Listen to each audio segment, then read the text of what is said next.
Баршаңызға қайырлы күн қыздар. Бүгін сіздермен осындай дәмді туған күнге арналған өте қарапайым, бірақ дәмі ауызда қалатын тортты дайындайтын боламыз.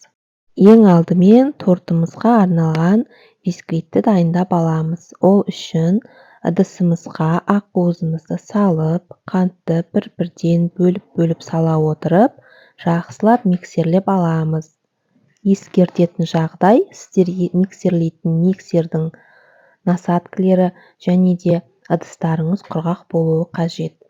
Міне осындай ақуыздарымызды миксерлеп болғаннан кейін, енді сарыуыздарымызды салып, бір-бірлеп, жаймендеп, тағы да кішкене 1 минутқа жетер-жетпес миксерлеп алатын боламыз.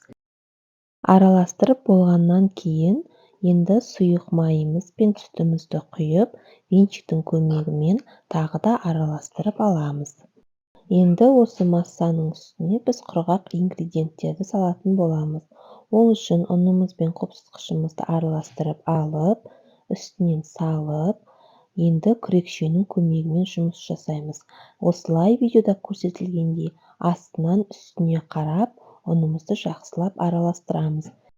Біздің қамырымызда түйіршіктер болмауы керек. Сол үшін аса мән бере отырып, жақсылап араластырып аламыз. Енді осындай форманы алып, қағазымды төсеп, бисквитті құйып, мен 160 градуста пісіріп алатын боламын. Бисквиттің піскенін осындай таяқшаның көмегімен тексеріп аламыз. Бисквитті кішкене суыттым. Суытып болғаннан кейін 20 сантиметрден осылай сызғышпен көмегімен өлшеп алып, кесіп шығамыз. Және де тортымыздың жан-жағы тегіс шығу үшін артық бөліктерін кесіп тастайсыздар. Мен де осындай 2 бисквит пісірдім. Осы 2 бисквитті мен 3 бөлікке бөліп, тортымызды жинайтын боламыз. Осылай жан-жақтарын барлығын кесіп алып тастадым. Енді біз тортымызға арналған кремімізді дайындайтын боламыз. Ол үшін сүзбелі ірімшігіміздің үстіне қант ұнтағын салып, 1 минуттай араластырып аламыз. Енді оның үстіне біз салқын кілегейімізді құйып, миксердің жай жылдамдығынан бастап, қатты жылдамдығына дейін көтере отырып, кремімізді дайындайтын боламыз. Біздің кілегейіміз кем дегенде 1 түн тоңазытқышта тұрған болуы қажет. Міне осындай бізде крем дайын болды. Енді малинадан мусс дайындайтын боламын. Ол үшін малина мен қантты осылай блендердің көмегімен жақсылап езіп аламын. Және желатинге суды араластырып, желатин ісінгенше 15 минутқа қалдырамыз. 15 минутта қатқан желатинді микроволновкада ерітіп алып, малинаға араластырып, осындай формаға құямыз және 15 минутқа морозильникте қатырып алатын боламыз.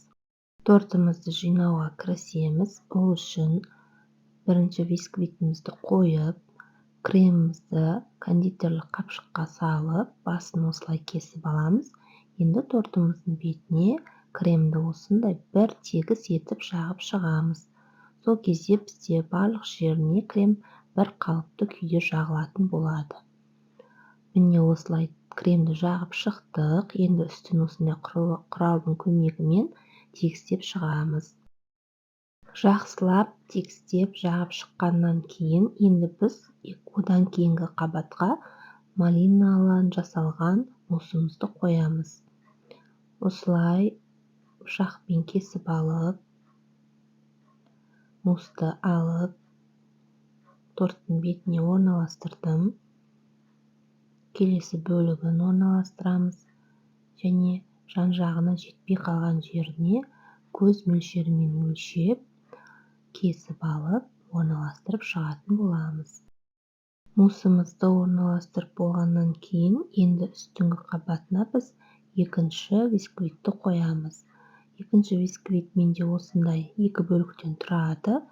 Осылай орналастырамыз және оның үстінен тағы да кремімізді жағып, ең соңғы қабатты қоямыз. Кремімізбен осылай тортымыздың жан-жағының барлығына жағып шығамыз кремді. Содан кейін тегістеп тортымызды сәндейтін боламыз.